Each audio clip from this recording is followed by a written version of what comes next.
Uno, dos, probando. ¿Me escuchan ahí bien, hermano? Bueno, parece que sí. Ahora no sé dónde voy a poner las manos. Esa es nuestra oración, mis amados hermanos, que usted y yo podamos encontrar vida en la palabra de Dios, porque solamente en la palabra de Dios hay vida y hay esperanza.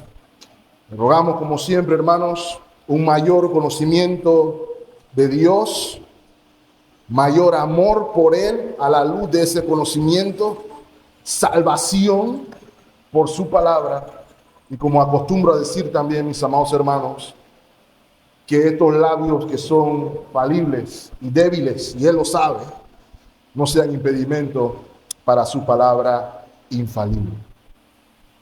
En la mañana de hoy vamos a seguir nuestro viaje a través de la epístola circular de Apocalipsis, la serie que hemos titulado, por obvias razones, El Rey Vencedor. Y hasta aquí, mis amados hermanos, hemos visto cómo el séptimo sello, al ser roto por el Cordero inmolado, séptimo sello, mejor dicho, que cumple la función de retener el contenido del rollo, contenido que hemos dicho es toda la historia de la redención hasta su consumación, los juicios que propician su consumación y la nueva creación que resulta de ella, lo cual vamos a estar viendo inclusive hoy con algo más de detalle. Ese sello fue roto por el Cordero inmolado. Y al romperse el séptimo sello, se nos revela el fin del mundo. Y no solamente se nos revela el fin del mundo, sino el medio por el cual vemos el fin del mundo.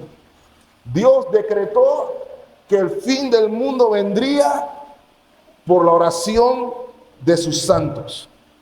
Ese fue el medio por el cual el Señor determinó traer el fin del mundo. Me acordé de la frase de un pastor que dice lo siguiente: la oración de los santos no resulta en su liberación de problemas históricos, sino en la liberación del mundo y la historia por la aparición escatológica del reino de Dios. Y sin duda alguna, hermanos, es así. Y el ciclo en el que entramos hoy nos va a permitir entonces verlo con aún mayor claridad. Este ciclo, mis amados hermanos, nos da otra imagen, nos da otra perspectiva, otros ojos para ver la historia de la cual somos parte, de la que hemos leído probablemente en algunos casos y la que vivimos inclusive hoy. Y su propósito único es el de edificar la iglesia. Y permítanme recordarle eso, hermanos, porque no estamos leyendo el libro de Apocalipsis para caer en especulación. Ya lo hemos dicho varias veces. Dios no lo quiere a usted especulando, no lo quiere sacando calculadora para ver las fechas, los momentos en la historia, 5 meses aquí, media hora allá. Dios quiere que su pueblo tenga la certeza de que Dios gobierna soberano sobre todos los eventos que suceden. Por lo cual el creyente debe estar firme y constante. Esa es la idea, eso es lo que lo hace de edificación. Así que hoy vamos a entrar en el segundo ciclo de juicios y probablemente el ciclo más famoso, el ciclo de las trompetas. Mi esposa y yo vimos hace 2 días una película que se titula El Apocalipsis de Juan. Y me sorprendió que tuviera una película fuera de Semana Santa con ese título. Ni siquiera caí en Semana Santa, si me preguntan a mí. Así que la curiosidad nos ganó y la pusimos.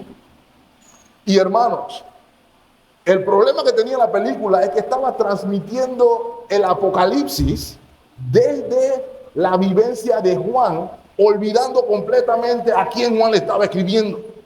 Y ese detalle es importante, mis amados hermanos, porque la carta tenía que traer ánimo a la iglesia y no zozobra.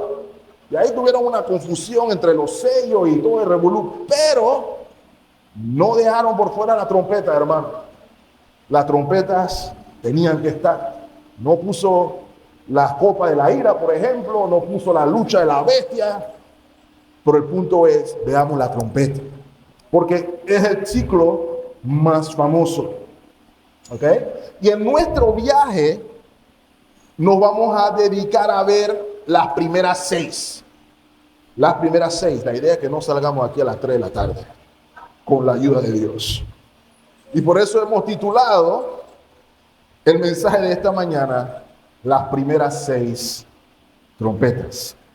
Ahora, hermanos, tanto los sellos como las trompetas cubren el mismo periodo de tiempo, abordan momentos del presente de los lectores de la carta original como eventos futuros.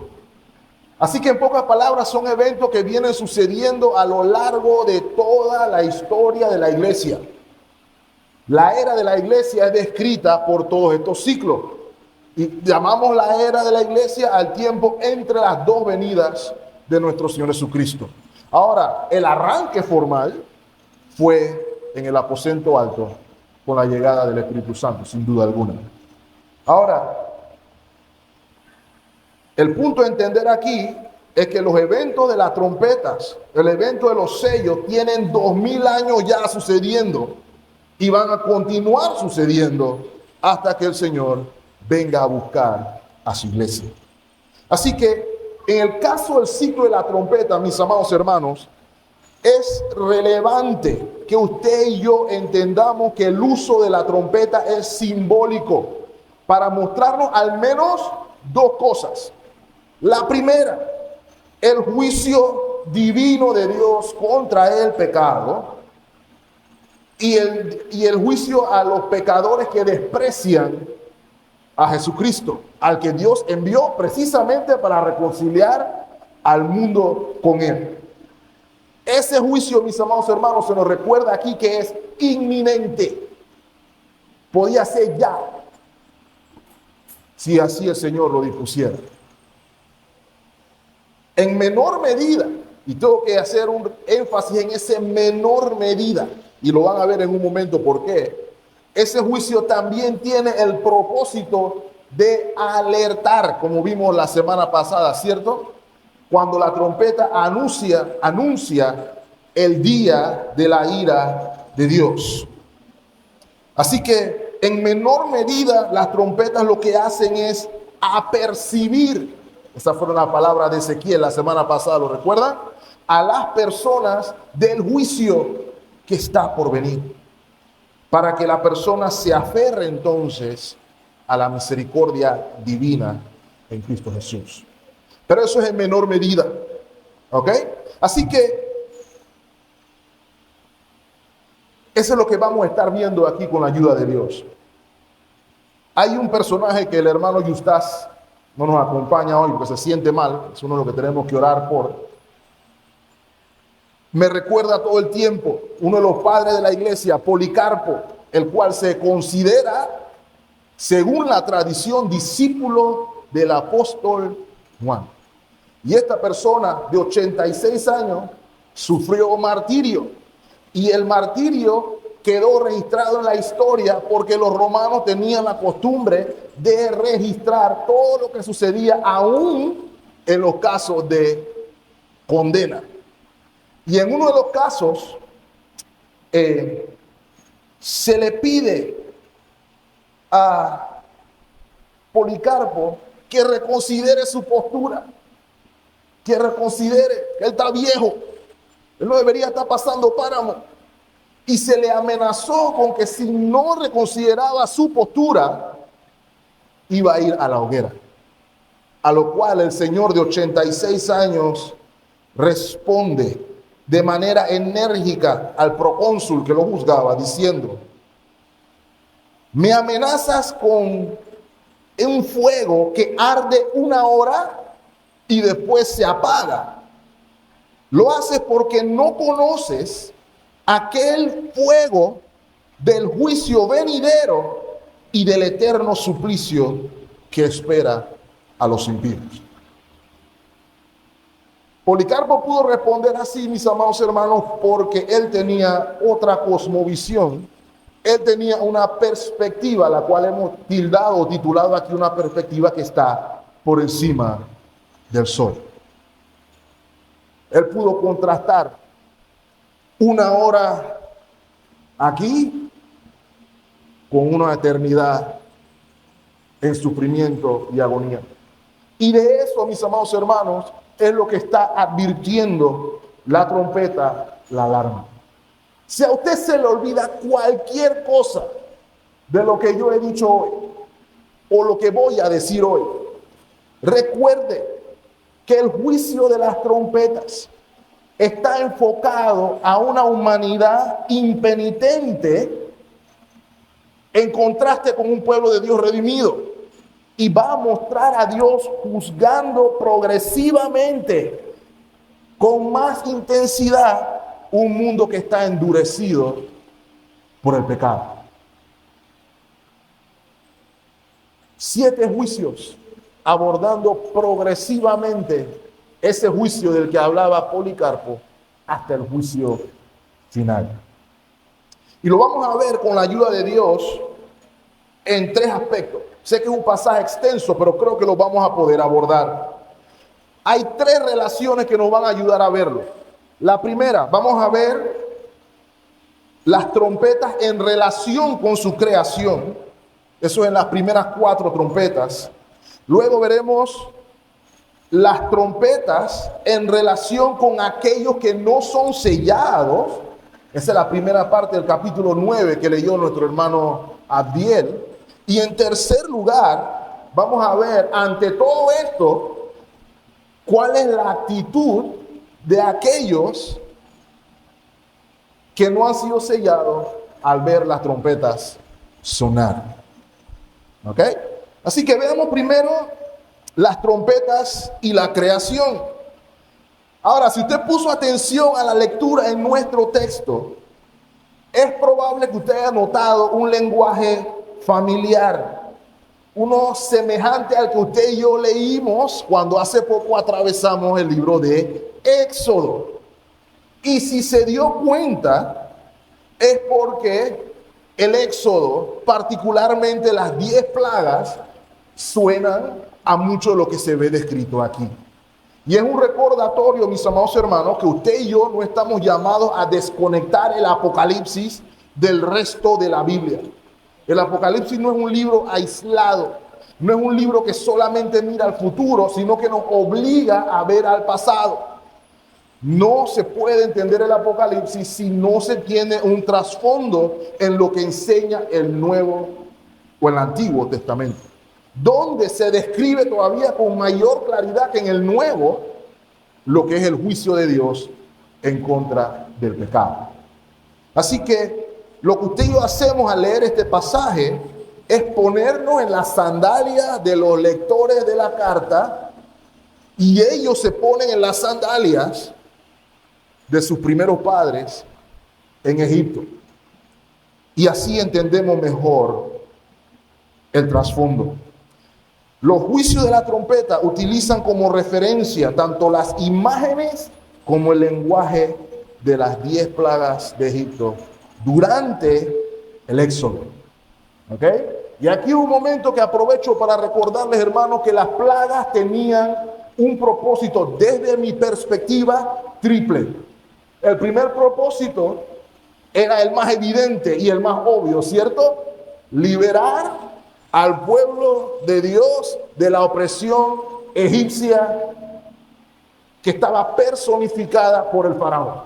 Ese era el objetivo número 1. El objetivo número 2 era el de juzgar la profunda y arraigada idolatría que tenía el pueblo egipcio. Recuerdan, hermanos, que cuando estudiamos el Éxodo, todas las plagas estaban atacando a algunas de las deidades paganas y falsas que tenían los egipcios. que eran sumamente idólatras. Tenían un Dios para todo. Tenían un Dios en el Nilo, tenían un Dios en el sol, tenían un Dios por todos lados. Y Dios en cada una de las plagas golpea la figura, la seguridad que encontraban en dichos dioses. Y en tercer lugar, la más importante de todas, las plagas tenían un carácter revelatorio. ¿De qué? De la gloria de Dios. Todo lo que Dios hace, lo hace para su gloria. Y en el caso de las plagas, su gloria se manifestaba tanto en la misericordia de Dios para con el pueblo de Dios, como en el juicio de Dios hacia la mayoría de los egipcios en ese momento. Acompáñame, por ejemplo, a Éxodo capítulo 9, versículo 15. Este es Moisés hablando de parte de Dios delante de Faraón. Y note lo que dice: porque ahora yo extenderé mi mano. Recuerden que Dios le dice a Faraón, Jehová le dice a Faraón: tú vas a ser Dios para Faraón. Así que en ese tono Moisés le está hablando: yo extenderé mi mano para herirte a ti y a tu pueblo de plaga, y serás borrado de la faz de la tierra. Y el número 16, versículo número 16 es importante aquí. Y a la verdad yo te he puesto para mostrar en ti, ¿qué cosa? Mi poder, y para que mi nombre sea anunciado en Egipto y en toda la tierra. ¿Ok? Ese era el propósito de las plagas. Entonces, el juicio de las trompetas, mis amados hermanos, nos va a dar el mismo marco en el que operan las plagas egipcias. Van a terminar en la liberación final del pueblo de Dios. En nuestro caso, en el caso del Apocalipsis, con el retorno del rey vencedor, y también juzgar al mundo que oprime, que desprecia al pueblo de Dios, como lo vimos con las cartas a cada una de las 7 iglesias. El mismo mundo que está sumido también, al igual que los egipcios, en la más absoluta idolatría. Y al mismo tiempo se va a evidenciar también la misericordia de Dios hacia el pecador arrepentido. Pero también muestra lo que sucede al pecador impenitente. Es interesante, hermano. Miren lo que dice, como adelanto, Apocalipsis 9:20. Y los hombres que no fueron muertos con ninguna de estas plagas, las 6 plagas, ni aún así, dice el texto bíblico, se arrepintieron de las obras de sus manos, ni dejaron de adorar a los demonios y a las imágenes de oro y de plata, de bronce, de piedra y de madera, los cuales no pueden ver, ni oír, ni andar. Versículo 21, y no se arrepintieron de sus homicidios, ni de sus hechicerías, ni de su fornicación, ni de sus hurtos. ¿Lo ven ahí? Esa es la actitud impenitente de un corazón endurecido, así como el de Faraón. Y nos va mostrando, hermanos, que inclusive hasta el arrepentimiento es algo que usted y yo podemos ver como un don. ¿Recuerdan cuando estaba Simón el mago haciendo sus fechorías? Y Pedro le dice: ruégale al Señor para ver si el Señor te concede, ¿qué cosa, hermano? Arrepentimiento. Porque Simón no había entendido por dónde iba el evangelio. Es el mismo caso que vemos aquí, mis amados hermanos. Entonces, brevemente, quiero que noten conmigo, mis amados hermanos, cuando los sellos tenían como un énfasis el sufrimiento santificador del pueblo de Dios a lo largo de la historia, las trompetas ahora hacen el énfasis o marcan la imagen, la ilustración en las personas que no son creyentes, a través de un sufrimiento que puede ser igual o peor. Es lo que vamos a ver. Y vamos a ver cómo Dios utiliza el sufrimiento no para santificar, sino para condenar a los incrédulos que han hecho sufrir a su pueblo, tal como lo hizo el pueblo egipcio. Así que brevemente veamos las trompetas. La primera la vemos en Apocalipsis 8:7.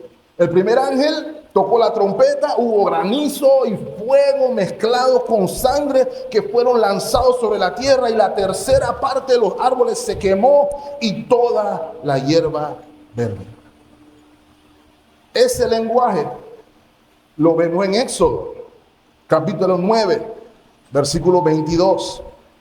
Y Jehová le dijo a Moisés: extiende tu mano hacia el cielo para que venga granizo en toda la tierra de Egipto, sobre los hombres, sobre las bestias y sobre toda la hierba del campo en el país de Egipto. Y Moisés extendió su vara hacia el cielo, y Jehová hizo tronar y granizar, y el fuego se descargó sobre la tierra, y Jehová hizo llover granizo sobre la tierra de Egipto. Versículo 24. Hubo pues granizo y fuego mezclado con el granizo, tan grande cual nunca hubo en la tierra de Egipto desde que fue habitada.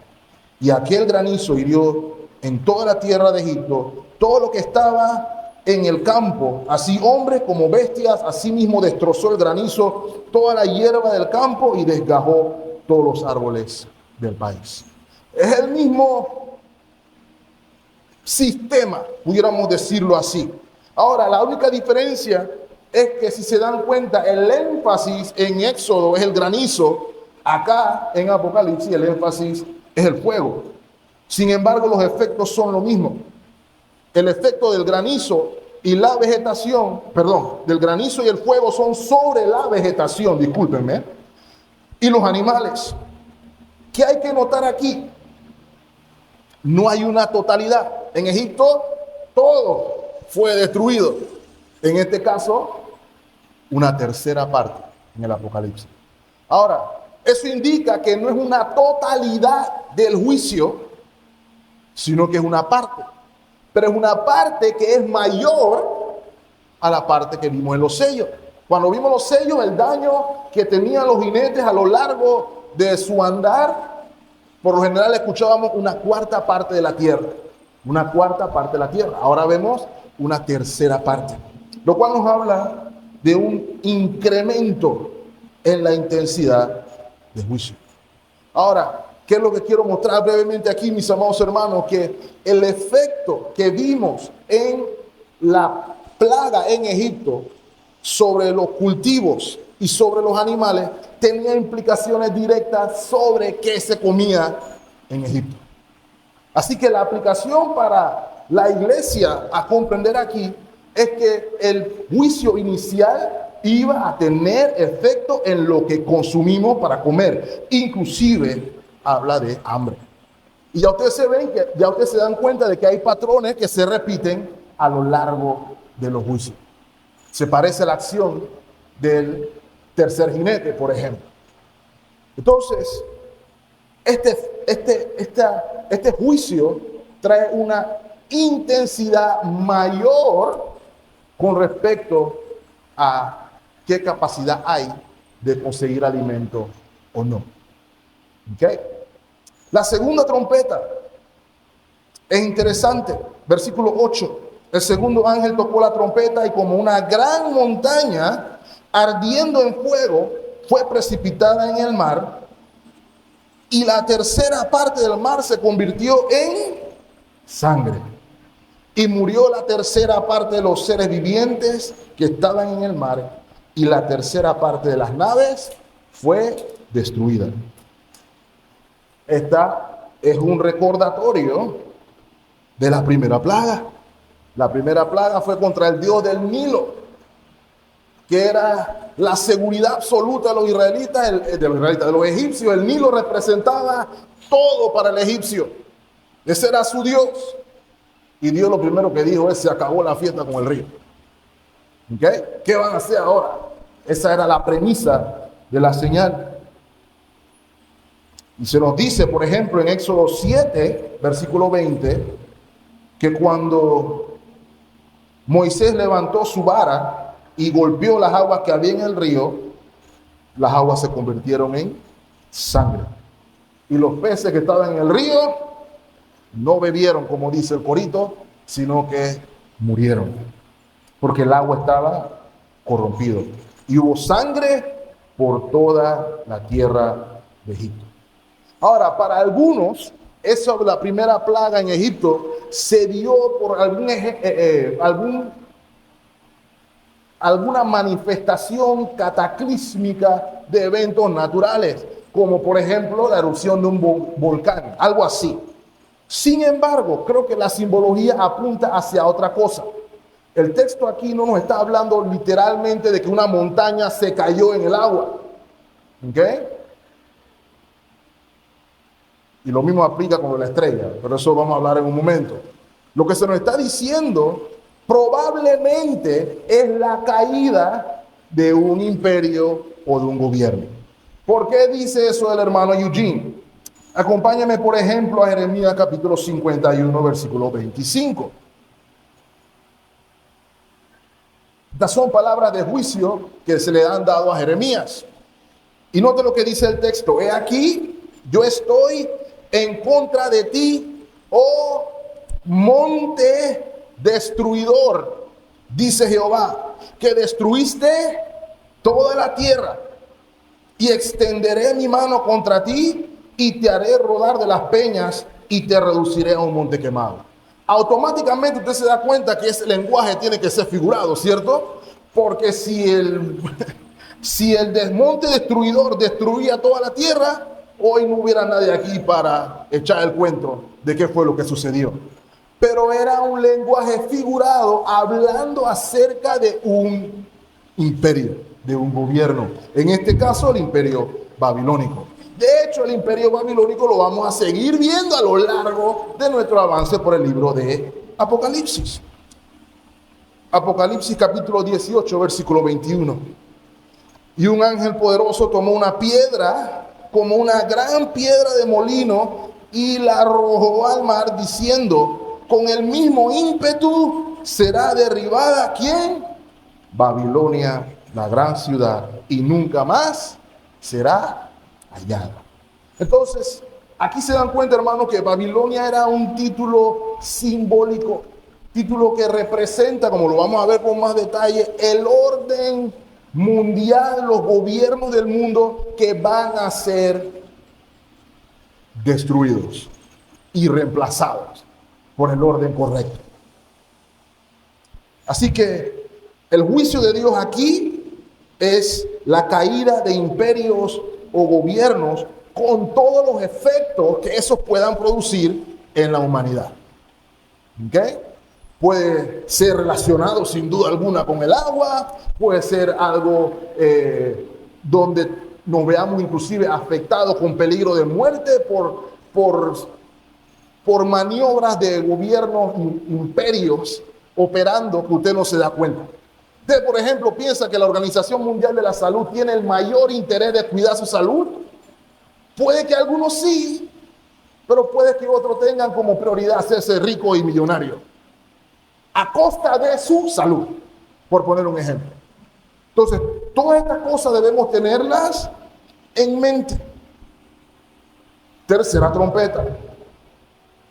La tercera trompeta está ligada, pero hay una arista adicional. El tercer ángel tocó la trompeta y cayó del cielo una gran estrella, ardiendo como una antorcha, y cayó sobre, de nuevo, la tercera parte de los ríos y sobre las fuentes de las aguas. Y note aquí, versículo 11, el nombre de la estrella es Ajenjo. Y si usted de lo que raya su Biblia, es un buen lugar para rayar.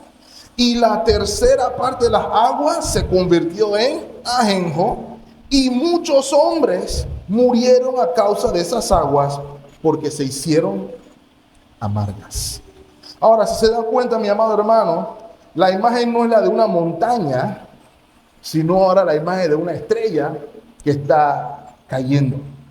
Y mis amados hermanos, algunos atribuyen a esta estrella simbología de algún tipo de intervención demoníaca, alguna participación de carácter demoníaco en la obra del juicio divino. Y yo me tiendo a inclinar por ahí también, hermanos, porque el quinto sello no lo va a ratificar.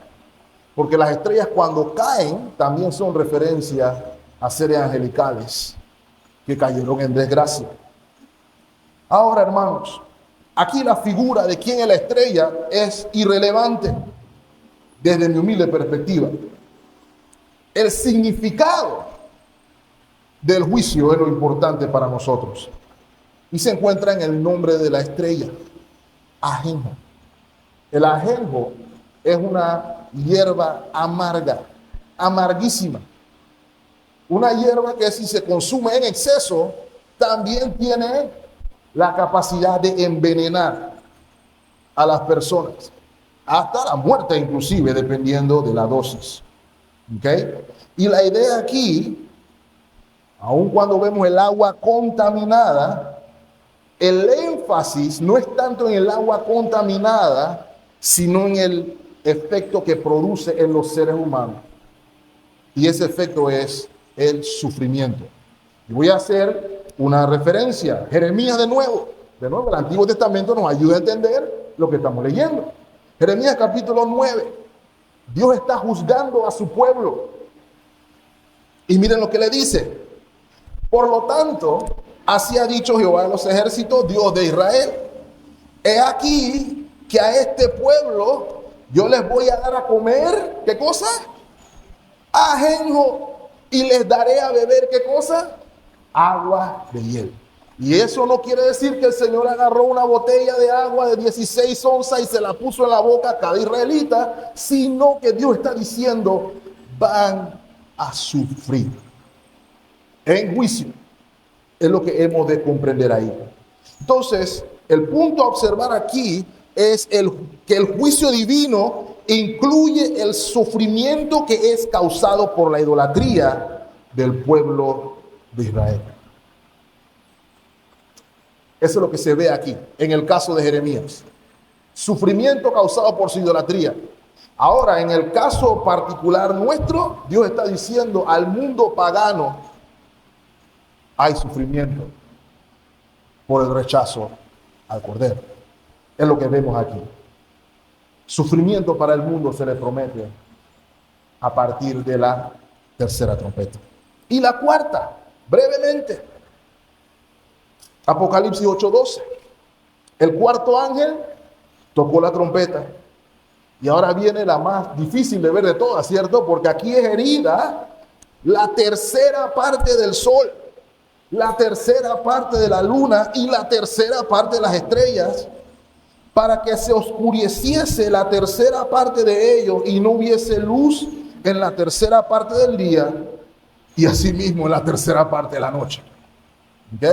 Entonces, si usted se comienza a buscar calculadora y trata haciendo cálculos cuánto es la tercera parte del sol, y usted comienza a medir el diámetro del sol y el radio y todas esas cuestiones para calcular cuál puede ser la tercera parte, y buena suerte tratando de hacerlo con el resto de las estrellas, y se pone a hacerlo con la luna, y se pone a ver qué día hay una tercera parte menos de luminosidad, y qué día hay, o qué noche es 3 veces más oscura que la anterior. No entendemos el punto.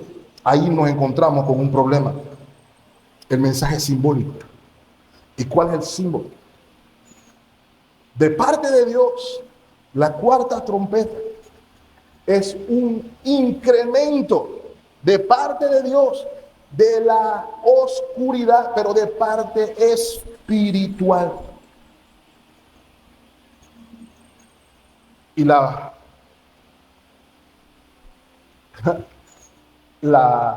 contraparte de esta plaga la vemos en Egipto. ¿Se acuerdan? Una de las plagas fue que hubo tinieblas en todo Egipto por 3 días y la oscuridad era tan densa que nadie se podía ni ver, porque los egipcios adoraban al sol, Ra, y su hijo, el faraón, y se jactaban de ese su Dios. Pensaban que estaban en luz, pero estaban en tinieblas. en su idolatría. De la misma manera, el cuarto juicio es de parte de Dios, oscuridad. Y vamos a ver qué implicaciones tiene a partir del tercer año, o del segundo año, mejor dicho. Pero es oscuridad, de la misma manera. Y quiero que note algo, hermano.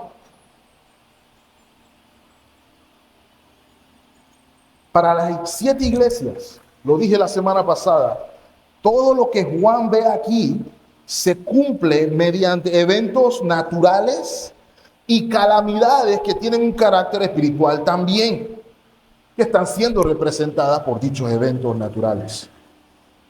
¿Qué tenemos que entender de estas 4 trompetas brevemente, hermanos? Las primeras 4 trompetas son paralelas a los primeros 4 sellos, van juntos y nos están mostrando cómo Dios está progresivamente poniendo o colapsando el orden natural. El juicio de las 4 trompetas lidia con el colapso de lo que usted y yo entendemos como el mundo funcionando normalmente. ¿Y saben por qué, hermanos? Porque el fin de Dios es una nueva creación. Así que cada vez que usted ve un desastre natural, cada vez que usted ve alguna causa de sufrimiento por el mundo caído en el que vivimos, hay 2 maneras de verlo. Para el mundo pecador, la pregunta es: ¿qué está pasando? El cambio climático, estamos destruyendo el mundo. Pero para el creyente, cada calamidad, cada huracán, cada terremoto, por más lamentable que se vea, es un recordatorio o es un paso más hacia cielo nuevo y tierra nueva. Para el inconverso, la pregunta es ¿por qué? Para el creyente no hay pregunta. Cristo viene, es la certeza. Por ende, mis amados hermanos, vemos cómo el énfasis de muchas personas es preservar la tierra y los recursos que en ella se encuentran. O en el caso de Elon Musk, vamos a montar en un cohete y vamos a ver si colonizamos Marte y vamos que se destruya este mundo y nos mudamos al otro. Eso es lo que está en su mente. El problema que tiene Elon Musk y muchos creyentes, y no me malinterpreten, hermano, el punto aquí no es que seamos malos administradores de la tierra, pero el punto aquí es realmente entender que todo lo que está sucediendo porque Dios así lo quiso. Porque Dios tiene un propósito. Este no es nuestro hogar. Y créame, hermano, no nos vamos a poder mudar para otro. No nos vamos a poder mudar para otro. Pero anhelamos cielo nuevo y tierra nueva. Así que la pregunta para el mundo es: ¿dónde está tu seguridad? ¿Está tu seguridad en los gobiernos de este mundo, en los movimientos que se dan, que si Trump sube los aranceles, que si Trump baja los aranceles, que si los chinos no quieren vendernos las cosas o nos están diciendo que están haciendo carteras Gucci a precio de saldo? Y nos comenzamos a preguntar, el dólar comienza a caer, el euro sube, ¿dónde invierto? ¿Criptomonedas? ¿No criptomonedas? ¿Qué hacemos? ¿Dónde hacemos? ¿Dónde está mi seguridad? La Biblia nos enseña aquí que pase lo que pase en el mundo, la seguridad del creyente está en el Dios que está sentado en su trono. Eso es lo que la iglesia tenía que entender. Subirán reyes y bajarán reyes. Cristo estará permanentemente en el trono. Y brevemente, hermanos, usted dirá que, bueno, eso parece suficiente para que todo el mundo estuviera corriendo a llenar todas las iglesias arrepentidos porque el mundo se está acabando y todo se ve mal. Usted no ve a las personas preguntándose: ¿qué es lo que pasa en el mundo? ¿Por qué todo está así? Nada se arregla, los jóvenes están perdidos, los adultos, todos los políticos son ladrones, todo el mundo está mal, todo está mal, ¿por qué el mundo está así? Y algunos responden: es que no hay suficiente educación. Tenemos que educar a los niños para que vean que hay una manera mejor. No, eso no es lo que sucede, mis amados hermanos, sino que las cosas se van a poner peor. Miren lo que dice el versículo 13. Y miré y oí un ángel volar. Otras versiones dicen un águila volar. Si es un ángel o un águila, no es relevante. Lo relevante es que es lo que dice la figura en mención. ¡Ay! ¡Ay! ¡Ay!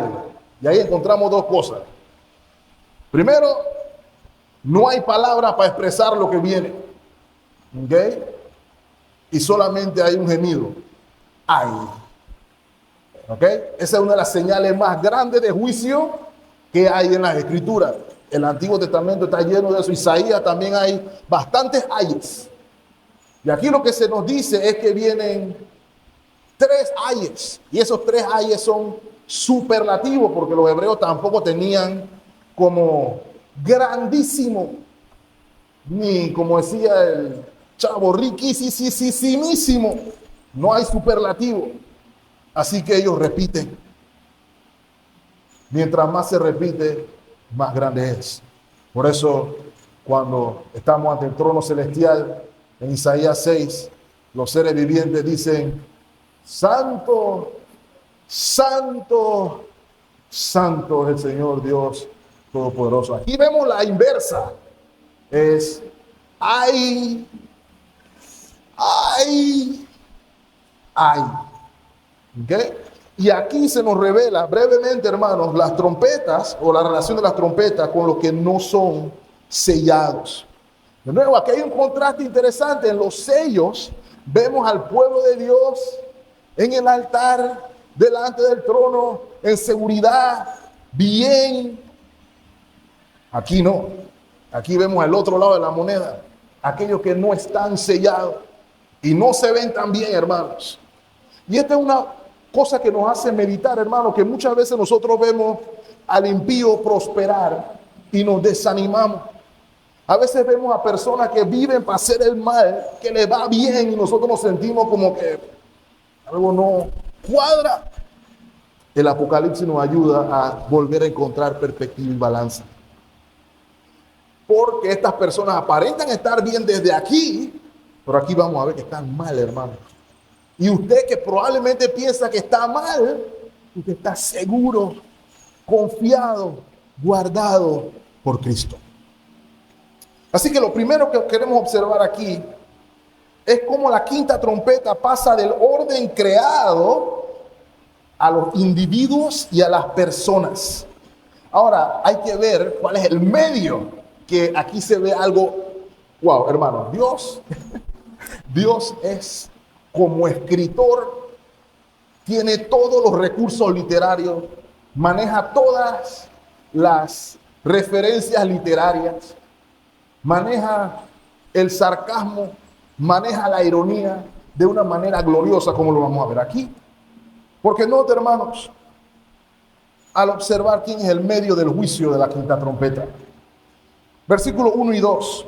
El quinto ángel tocó la trompeta y vi una estrella que cayó del cielo a la tierra, otra estrella que se cae, y se le dio a la estrella la llave del pozo y del abismo. Y ahí tenemos que hacer una pregunta. Espérate. Le están dando a una estrella una llave del pozo y del abismo. De nuevo, hermano, Apocalipsis no se puede entender literal, porque usted no se puede imaginar ninguna estrella abriendo ninguna llave. Es más, aquí se cae 1/3 de estrella y nos vamos todos. Así que el significado va por otro lado. Así que en vez de irnos para el espacio, vámonos para la tierra, donde tenemos una referencia de esto que estamos viendo aquí. Pero antes de eso, veamos el número 2. Y abrió el pozo del abismo, y subió humo del pozo como humo de un gran horno, y se oscureció el sol y el aire por el humo del pozo. Ahora, aquí la estrella nuevamente nos va a ratificar el concepto que vimos hace un momento. Cuando una estrella se cae, hay referencia al lado oscuro de esta guerra. De hecho, mis amados hermanos, cuando usted ve en Apocalipsis que se habla del abismo y que salen cosas del abismo, tiene que ver o con Satanás o con alguno de sus empleados, digámoslo así. Entonces, La estrella que se nos ratifica aquí con llave que les es dada no es una estrella normal, sino que se refiere a Satanás. Como lo sustento, hermanos. Lucas capítulo 10, versículo 18. Este es el Señor hablando con sus discípulos. ¿Recuerdan el escenario cuando los discípulos son enviados y echan fuera demonios y esta gente se está sanando y llegan? Señor, los demonios se nos sujetan, las cosas impresionantes. Y el Señor les dice lo que dice el versículo 18. Y les dijo, yo vi, ¿a quién, hermanos? A Satanás caer desde el cielo como un rayo. Esto es el Cristo vencedor sobre Satanás. Caída que se anunció desde los días de Isaías, para que entendamos. Miren lo que dice Isaías 14:12. ¿Cómo caíste del cielo, oh lucero, hijo de la mañana? Cortado fuiste por tierra, tú que debilitabas a las naciones. ¿Cuál es el punto a observar aquí, mis amados hermanos? Lo primero, Satanás ha sido derrotado, ha sido vencido, ha sido totalmente ridiculizado en la cruz del Calvario por la victoria de nuestro Señor Jesucristo, a la cual todos decimos amén, a la cual nosotros como creyentes encontramos esperanza, encontramos el poder para luchar porque el enemigo está vencido. Pero no significa que el enemigo se fue. El enemigo está restringido, pero no se fue. Todavía muerde. Todavía anda como león rugiente buscando a quien devorar, pero en este caso lo hace como instrumento de Dios. Ya sea para santificación en el caso del creyente o, como vemos aquí, para juicio en el caso de los incrédulos. Porque no, hermano, aquí dice que a la estrella se le dio llave. ¿Quién se la dio, hermano? Dios se la dio. Y le dieron la llave para que abriera el pozo del abismo. Y cuando abre el pozo, sale una de las criaturas fantásticas, ¿cierto? Y del humo salieron langostas sobre la tierra. Pero no la langosta que nosotros estábamos acostumbrados a ver de las 10 plagas. Probablemente la multitud sí, pero no se parecen a ninguna de esas langostas. Note, hermanos, versículo 3, del humo salieron langostas sobre la tierra y se les dio poder, como tienen poder los escorpiones en la tierra. Número 4, se les mandó que no dañasen a la hierba de la tierra, ni a cosa verde alguna, ni ningún árbol. ¿Se dieron cuenta ahí? Toda la orden creado, nada tiene que ver con la langosta. Ya la langosta pasada, del orden creado pasó con las primeras 4 trompetas. Ahora el tema ya no son el orden creado, sino que son los seres humanos. Sino solamente a quién tenía que atacar la langosta, hermanos. A los hombres. ¿Y qué hombres, hermanos? A los creyentes. A los que no tienen el sello de Dios en su frente. Y lo que le hemos dicho ya a la iglesia, hermano, nada más hay 2 sellos. Y no hay nadie sin sello. O tiene el sello de Dios, o tiene el sello del otro. No se preocupe, no estemos buscando para ver el código de barra, para ver si hay un 666 por ahí, y si hay alguna vacuna que yo no me quiera poner porque entonces me posee el anticristo, ni nada de eso. Analicemos, hermano, que se nos está diciendo de qué lado estás. Y aquí se le está diciendo a los que no tienen el sello, los que no están seguros en Cristo, que estas langostas las tienen con ellos. Con ellos. ¿Ok? Número 5. Y le fue dado no que los matasen, sino que los atormentasen por 5 meses. Y su tormento era como tormento de escorpión cuando hiere al hombre. Nota el versículo 6, es importante. Y en aquellos días los hombres buscarán, ¿qué cosa? La muerte. Pero no la hallarán, y ansiarán morir, pero la muerte huirá de ellos. Ese pasaje es profundo, hermano. Así que noten, a la langosta se le da el poder de hacer daño. Y se le da el poder de atormentar no a la tierra, sino a los hombres. Hermano, ustedes recuerdan cuando vimos las plagas, que habían algunas plagas que tenían efecto a todo el mundo, pero habían otras plagas particularmente que solamente afectaban a los egipcios y al pueblo de Dios no. Por ejemplo, cuando los egipcios estaban en oscuridad, en la tienda de los hebreos había luz LED. Se veía todo. ¿Ok? O, como vemos aquí, el tormento que viene de parte de Satanás al mundo es para el mundo, pero los creyentes no. ¿Por qué? Simple y sencillamente porque están sellados por el Cordero y ese Cordero vive en ellos. Esa es la premisa aquí. Así que el mundo estará en oscuridad espiritual, pero los que tienen al Cordero andan en luz, porque Él es luz. ¿Ven la diferencia, hermanos? Y hay un tormento temporal. Ahora, hermanos, ¿dónde está la ironía? Ustedes han escuchado el refrán que dice, mal paga el diablo a quien bien le sirve. Aquí está la aplicación directa de eso, hermano. Porque el juicio a los inconversos viene no de Dios, sino el mismo diablo al que les encanta servir, es el que Dios le dice, cáele. Y al diablo que tanto sirven, se les paga con tormento. Es lo que ven allí. Mis amados hermanos, la verdadera libertad se encuentra no en el mundo, sino en servir a Cristo, en confiar en Él. Todo lo demás es esclavitud. No que yo vivo, como decía la canción, yo no sé mañana y vivo feliz. Bueno, la realidad es que no. La realidad es que no.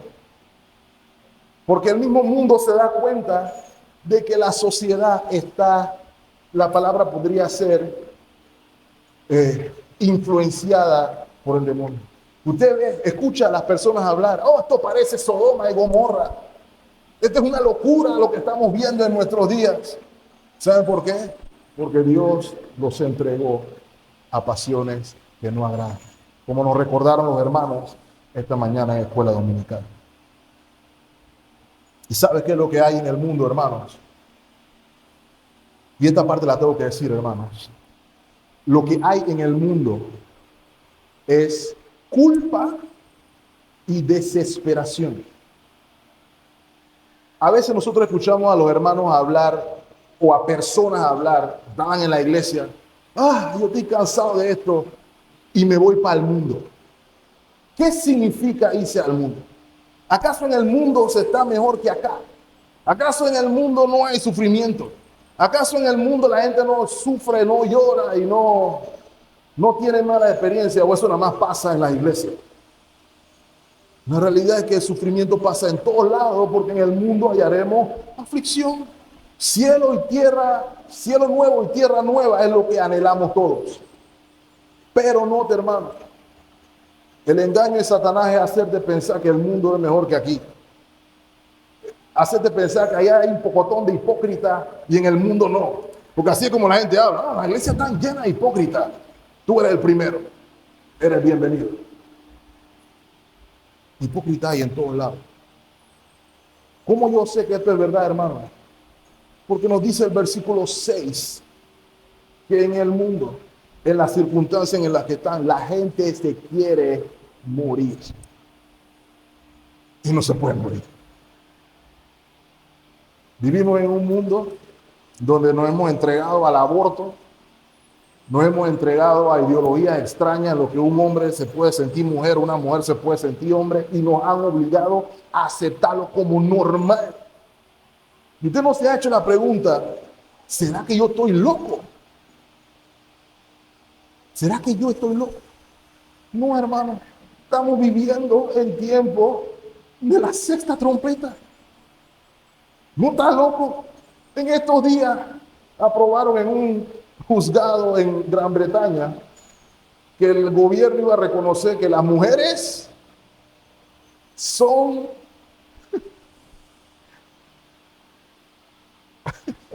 que las mujeres encontraron la definición. Las mujeres son el femenino de la raza humana. Y lo tuvieron que pasar por ley. Algo que toda la vida hemos sabido, algo que toda la vida ha sido normal, tuvieron que hacer una ley para poder aprobar qué significa ser mujer. Porque Dios nos entregó. Y no hay felicidad en el mundo, hermanos, es lo que se nos está diciendo aquí. Porque ese estilo de vida termina en muerte. Nótenlo en la imagen de las langostas. Versículo 7. Y el aspecto de las langostas era semejante a caballos preparados para las guerras, para la guerra. En las cabezas tenían como coronas de oro. Sus caras eran como caras humanas. Tenían cabello como cabello de mujer. Sus dientes eran como leones. Tenían corazas como corazas de hierro y el ruido de sus alas era como el estruendo de muchos carros de caballos corriendo a la batalla. Tenían colas como los escorpiones y también aguijones y en sus colas tenían poder para dañar a los hombres durante 5 meses. Y tienen por rey sobre ellos ¿a quién?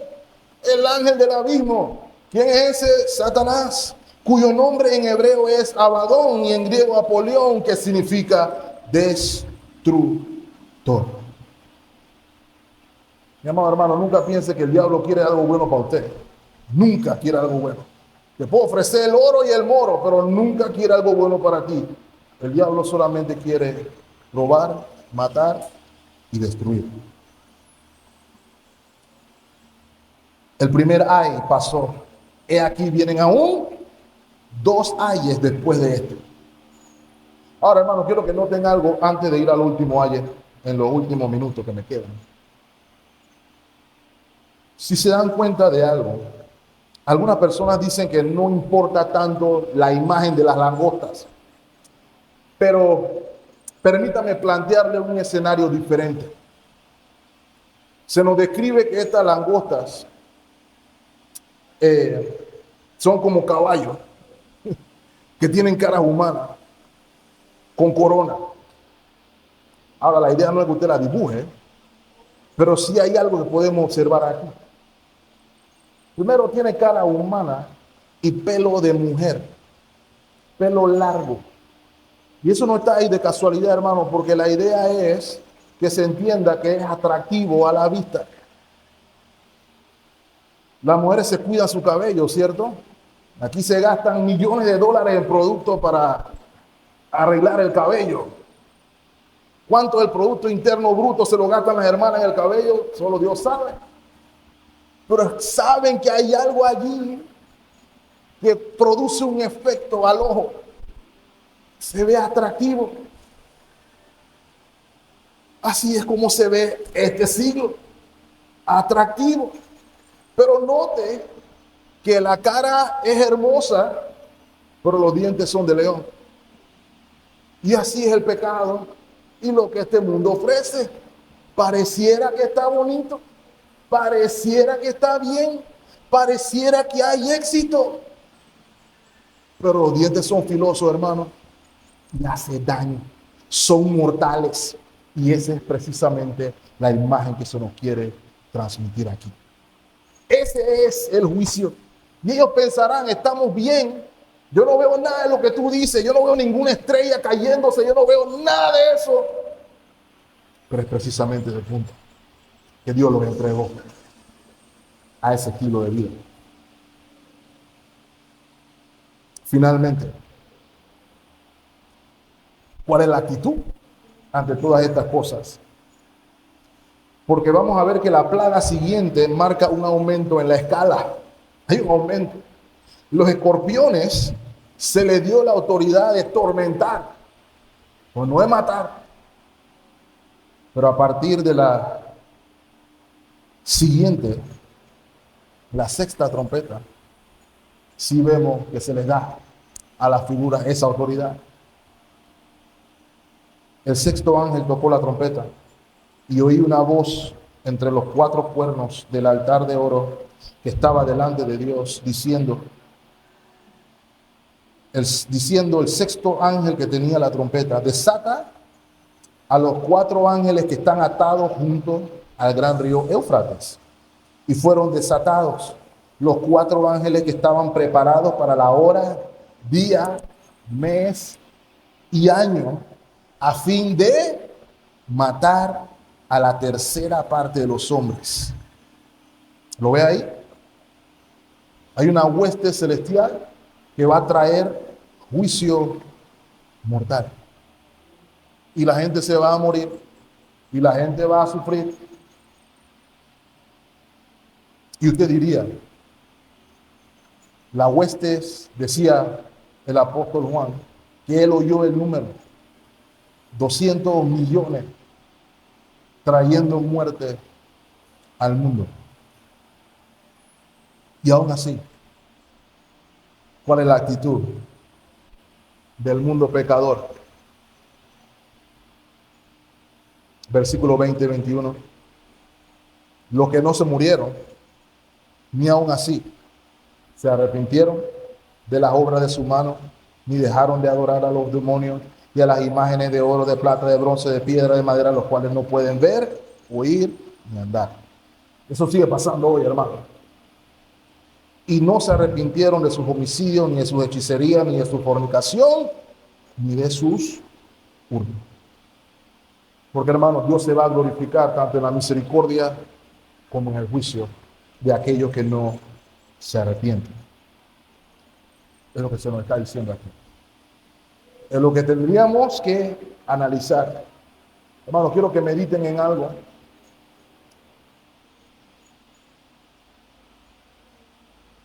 Nosotros estábamos terminando nuestro servicio de resurrección y comenzó a llenar la noticia, las redes sociales y todo el espacio, el fallecimiento del Papa de la Iglesia de Roma.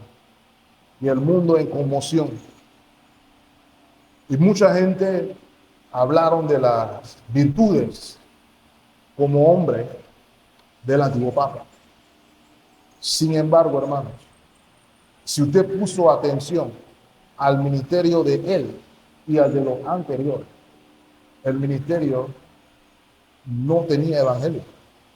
Era un ministerio en el cual todo el mundo estaba bien. Y recuerdo particularmente, conversaba con mi esposa, le decía que yo recuerdo un caso en particular que un niño fue a donde él y le habló de su papá. Que él estaba preocupado porque su papá era ateo. Y su papá, él quería saber si Dios lo iba a recibir en gloria. Y la respuesta del Señor tenía 0% de evangelio.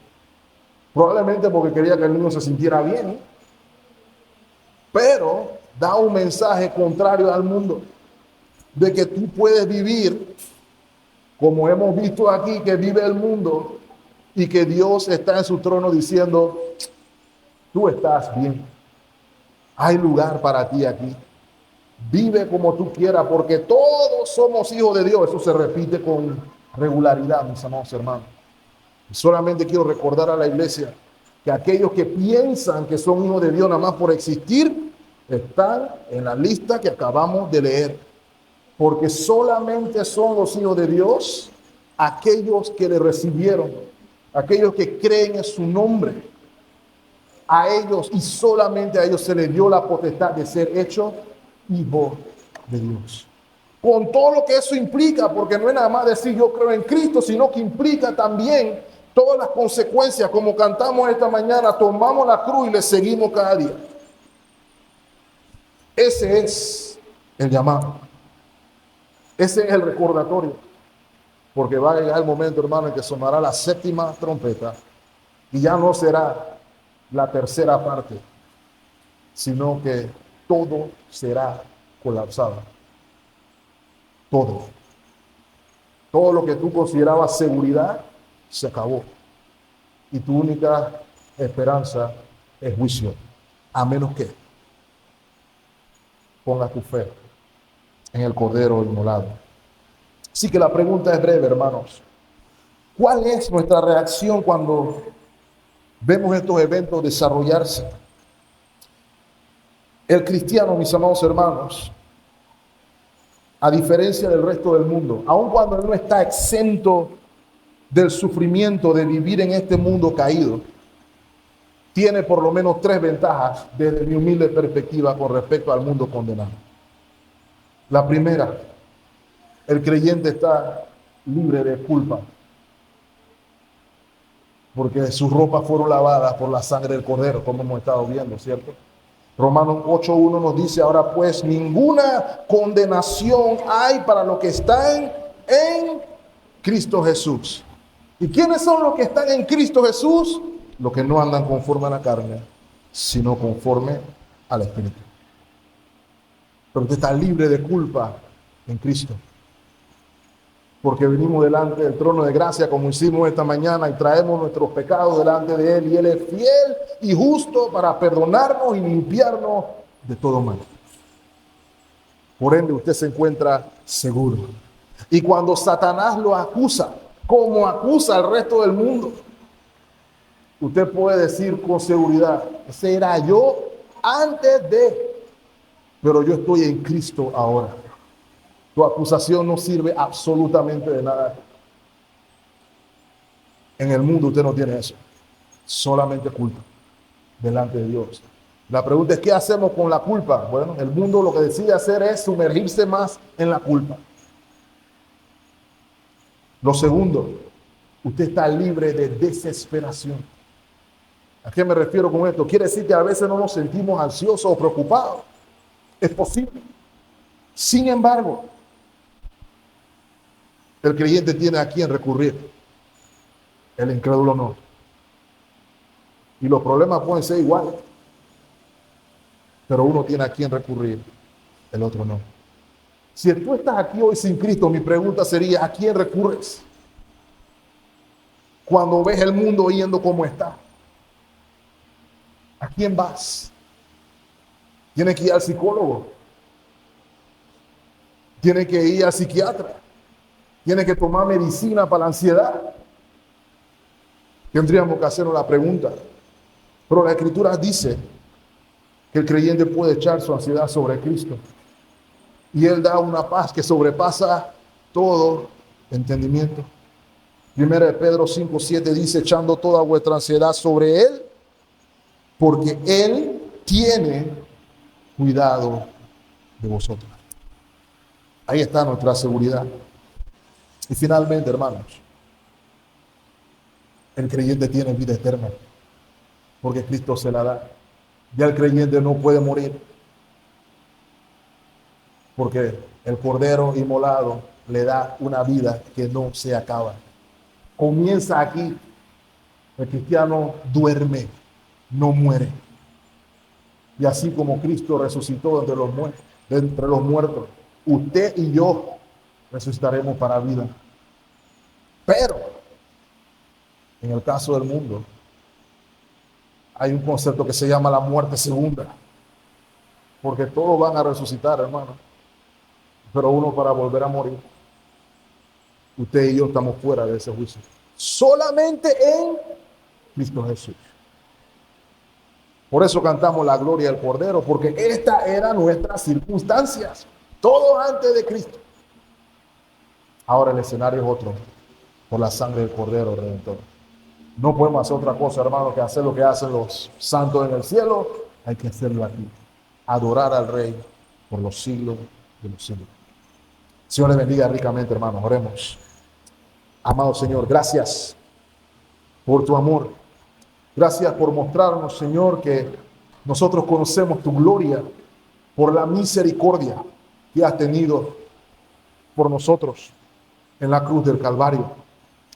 Te rogamos, Señor, que en virtud de lo que hemos visto y aprendido, que tú nos muestres a ver el mundo y la historia como tú la ves, que tú nos ayudes a ser instrumentos de tu paz, a ser instrumentos que suene la alarma, ser atalayas para que aquellos a quienes tú dispongas tengan el gozo del arrepentimiento para vida eterna. Ayúdanos a entender que tú eres Dios justo y que no darás por inocente al culpable.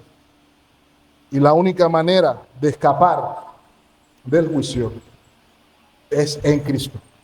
Y que fuera de Cristo todo lo que hay es sombrío, desesperación, culpa y pérdida. Gracias por la iglesia. Bendícenos, te rogamos, mientras somos la embajada que proclama las buenas nuevas del Evangelio del Reino. Es en Cristo Jesús que pedimos todas estas cosas y el pueblo de Dios dice amén.